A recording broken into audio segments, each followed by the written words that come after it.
Attorney General Eric Holder announced a slew of new rights for the gay married community at a human rights campaign gala in New York City on Saturday night. And I want to give you the specifics. Let me give you the breakdown here so you understand just how much more is going to be applied to them. So when it comes to marital privilege, same-sex couples' marriages will be recognized in the court of law now, protecting individuals from testifying against their spouse.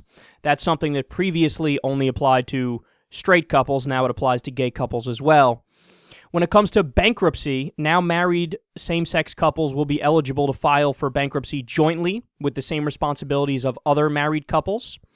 When it comes to federal inmates, incarcerated individuals who are married to someone of the same sex will have the same protections as other inmates, including spousal visitation, furloughs in times of crisis, permission to attend a spouse's funeral, correspondence with a spouse, and reduction in sentence or compassionate release if a spouse is incapacitated.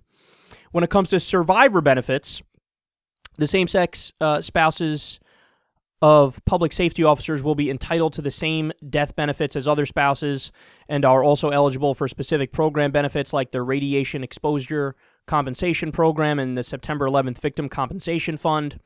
So that's the list. It's, broadly speaking, it's 4 separate areas where more rights are going to be given to gay married people now.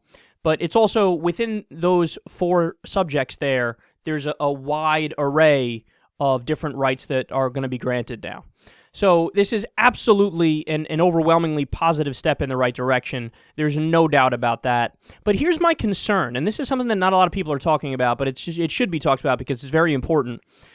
If they don't actually solidify a lot of these things that they're doing into federal law by getting it through Congress somehow, then this is up to the whim of the next Justice Department and the next Attorney General and the next president. And guess what?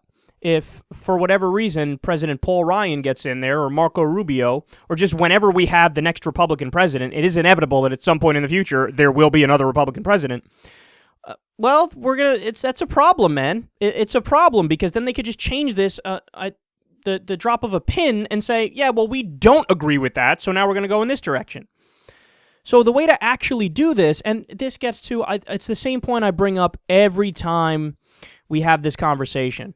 Just propose a full legalization bill at the national level already. Stop messing around. Stop, I don't know why they don't just fucking do it. Now, actually, I do. That's wrong. Because the reason why they don't do it is because John Boehner maybe wouldn't even allow it up for a vote in the House of Representatives, and it wouldn't get through anyway. But I say to that, good. If John Boehner doesn't want to bring it up, okay, propose it. When he slaps it down, you slam him with that in future ads. Okay, are you kidding me? This is an issue that we all know how it's going to go. We all know that eventually we're going to have same-sex marriage on the federal level because every rational country is going to have that eventually, just like eventually we had civil rights on the national level. Okay, this is obvious. This is obvious to anybody who follows politics, okay? So if you bring that up and he slaps it down, great. Run an ad against him. Run 50 ads against him nonstop. Just destroy him. Lash against him and the Republican Party. And then guess what? You propose it again. You say, I dare you. I dare you to not bring it up for a vote again. I fucking dare you.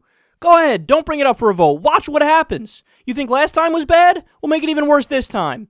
Just use it to destroy the Republicans. Use it to destroy John Boehner. And then guess what? Eventually, Boehner will go, fuck this, I got to at least give it an up or down vote because, the people are going to put it all on my shoulders. If I'm going to get blamed, I might as well have the other Republicans blame with me. And then guess what? He allows it for a vote, and it probably gets voted down because the House of Representatives is majority Republican right now because they gerrymandered and cheated in the last election.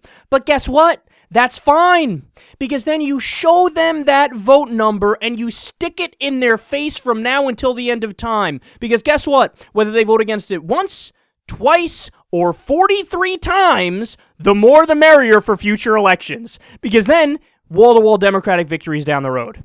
Because we get to say, hey, guess what?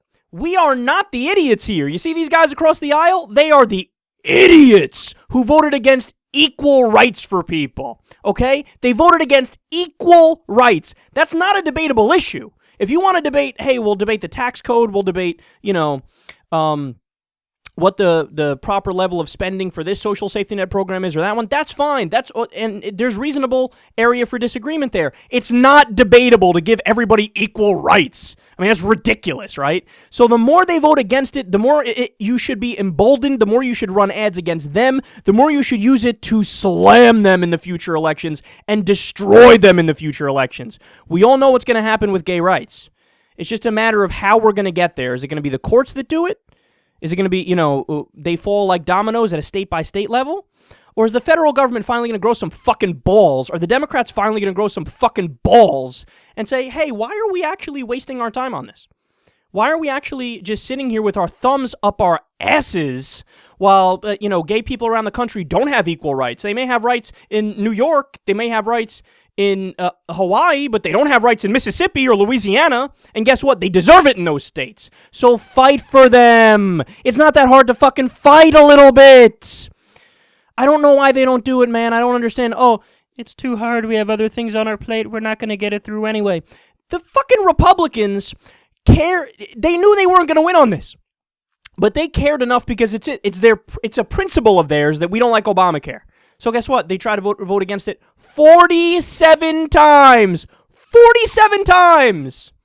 So they could try to vote that many times for something that nobody's even in favor of, repealing a healthcare law, and your ass can't even try to vote 48 times?